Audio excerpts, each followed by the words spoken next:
ఆర్మూరు పట్టణంలోని press club భవనంలో మొట్టమొదటిసారిగా Armur press club Navanathapuram press club ఆధ్వర్యంలో గణతంత్ర దినోత్సవ వేడుకలు ఘనంగా నిర్వహించాము. ఇదే విధంగా ప్రతిసారి ఇకపై గణతంత్ర దినోత్సవాన్ని స్వాతంత్ర దినోత్సవాన్ని నిర్వహిస్తాము.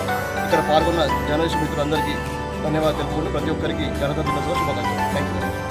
ఈరోజు ఆర్మూరు పట్టణ ప్రజలకు మరియు ప్రెస్ క్లబ్ అధ్యక్షులకు మరియు సభ్యులందరికీ కూడా గణతంత్ర దినోత్సవ శుభాకాంక్షలు తెలియజేస్తూ, ఈరోజు మనకు రాజ్యాంగం ఏర్పడినటువంటి రోజు.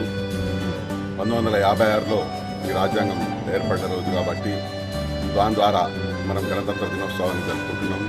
దయచేసి అందరూ కూడా ఈ గణతంత్ర దినోత్సవానికి శుభసూచకంగా ఆలోచిస్తూ మనమందరం కూడా భారతమాతని, భారతీయ దేశాన్ని సంఘటితంగా తెలియజేస్తూ మన ప్రెస్ సభ్యులందరూ కూడా గొప్పగా నిర్వహించుకోవాలని కోరుతూ అందరికీ ప్రెస్ క్లబ్ సభ్యులందరికీ కూడా ప్రత్యేక ధన్యవాదాలు, ప్రజలందరికీ కూడా ప్రత్యేక ధన్యవాదాలు తెలియజేస్తున్నాను. ఐక్యత. ముందుగా ఆర్మూరు పట్టణ పుర ప్రముఖులకు, రాజకీయ నాయకులకు, విద్యావంతులకు, సామాజిక సేవకులకు, నాతో పాటు ప్రెస్ మిత్రులందరికీ, ఉద్యోగస్తులకు, అందరికీ, అధికారులకు, అనధికారులకు గణతంత్ర దినోత్సవ వేడుకలు తెలియజేస్తున్నాం. మొట్టమొదటిసారిగా ఆర్మూరు నవనాథపురం ప్రెస్ క్లబ్ ఆధ్వర్యంలో ఈరోజు మేము గణతంత్ర దినోత్సవ వేడుకలను జరుపుకుంటున్నాము.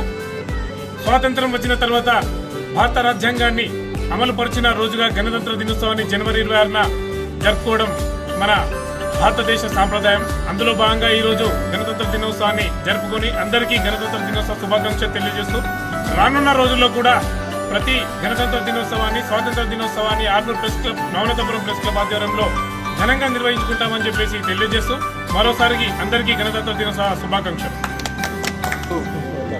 మన భారతదేశ గణతంత్ర దినోత్సవం జరుపుకోవడానికి ముఖ్య ఉద్దేశం ఏంటంటే, ఆనాడు 1947లో స్వాతంత్రం వచ్చిన తర్వాత